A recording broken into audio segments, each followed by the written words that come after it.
Welcome everyone, welcome to easy English notes.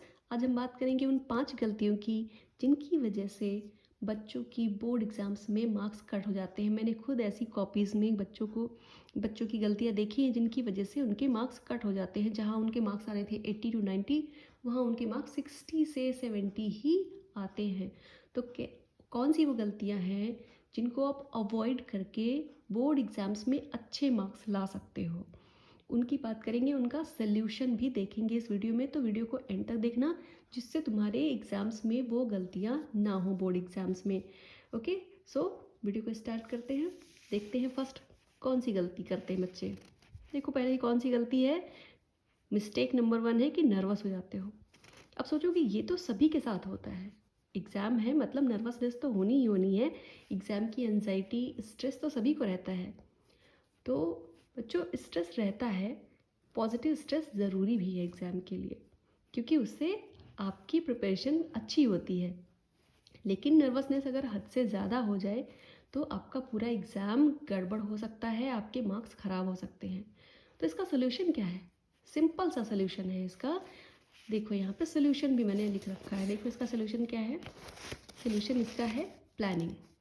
अगर आपकी planning अच्छी है, अगर आप प्लान करके जाते हो, पहले से ही पूरा सैम्पल पेपर देख के जाते हो कि पहले कितने मार्क्स आने हैं, कौन सा पहले मार्क्स अटेम्प्ट करना है, कौन सा सेक्शन पहले अटेम्प्ट करना है, ABCD में से कौन सा तुम्हें कितनी देर में तुम्हारा हो जाएगा वो सेक्शन।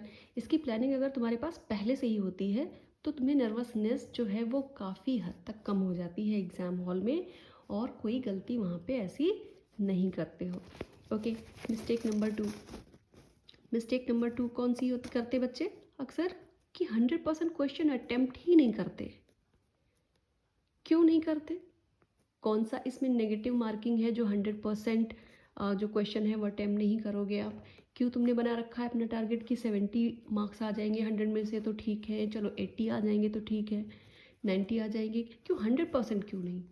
इसमें आपकी कोई नेगेटिव मार्किंग नहीं होती है। तो अगर आपकी प्लानिंग अच्छी है, अगर आपने अच्छी प्लानिंग कर रखी है, तो भले ही आपने पढ़ाई उस टाइम पे कम कर पाए हो, लेकिन आपके मार्क्स अच्छे आ सकते हैं अगर आपने अटेम्प्ट कर लिए हैं सारे के सारे क्वेश्चंस जो आपको अटेम्प्ट करने ही करने हैं। कोई अपना टारगेट 60 मार्क्स का, 70 मार्क्स का, 80 मार्क्स का नहीं बना के रखना है। आपको अपना टारगेट कितने मार्क्स का बना के रखना है? 100% मार्क्स का आपको टारगेट बना के चलना है, और सारे के सारे आपको अटेम्प्ट करने। तो इसका सोल्यूशन तो यही कि अटेम्प्ट ऑल द क्वेश्चंस। पहले से प्लान करके रखो कि कौन सा क्वेश्चन कितने टाइम में हो जाएगा, जिससे तुम्हारा सफिशिएंट टाइम वहाँ पे रहे। नेक्स्ट मिस्टेक कौन सी है? Mistake number 3, to attempt question randomly.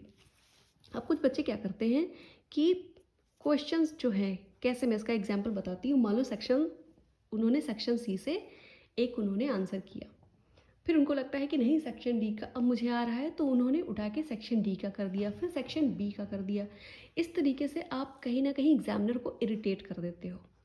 मैं ये नहीं कहती पूरी तरीके से आपके मार्क्स कट जाते हैं, लेकिन इसका असर पड़ता है, आपके मार्क्स कम ज़रूर हो जाते हैं अगर एग्जामिनर इरिटेट हो जाता है। क्योंकि कोई कंप्यूटर से कॉपी नहीं चेक हो रही है, आपकी मैनुअल कॉपी चेक हो रही है। तो ऑब्वियस सी बात है, अगर आप एग्जामिनर को इरिटेट कर दोगे इस तरह की करके चीज़ें, तो आपके मार्क्स कट हो सकते हैं। तो आपको रैंडम नहीं। तो इसका सोल्यूशन क्या है?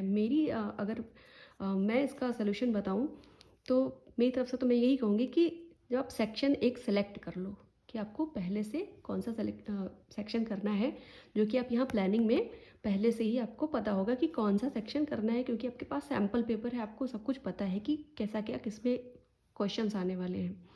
तो वो सेक्शन जो है अपना अटेम्प्ट कर, जो सेक्शन है उसको पूरा एक साथ में 1 गो में अटेम्प्ट करना है।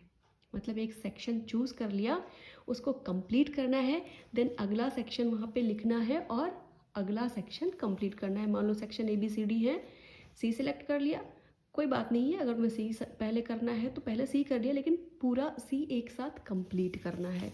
ओके ओके, नेक्स्ट मिस्टेक क्या है जो बच्चे करते हैं? देखो, ये मैंने खुद बोर्ड एग्ज़ाम की कॉपी में देखी है, इसलिए मैं बता सकती हूँ कि ये सारी मिस्टेक्स होती हैं एग्ज़ाम्स में, हो जाती हैं, समटाइम्स नर्वसनेस की वजह से हो जाती हैं।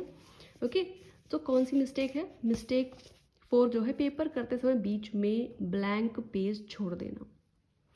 समटाइम्स क्या होता है कि आपने वहाँ पे आंसर नंबर लिख दिया ऊपर और ब्लैंक पेज छोड़ दिया, फिर उसके आगे जाके आपने आंसर्स किए। अब क्या होता है कभी कभी कि एग्जामिनर उस ब्लैंक पेज को देख के सोच लेता है कि इसके आगे शायद आंसर्स अब नहीं है ना, कॉपी यहाँ पे एंड हो गई है। तो ऐसा होता है कि आगे नहीं, आगे जितना आपने लिख रखा है उसके मार्क्स आपको ना मिले, इसकी पॉसिबिलिटी भी हो सकती है ना।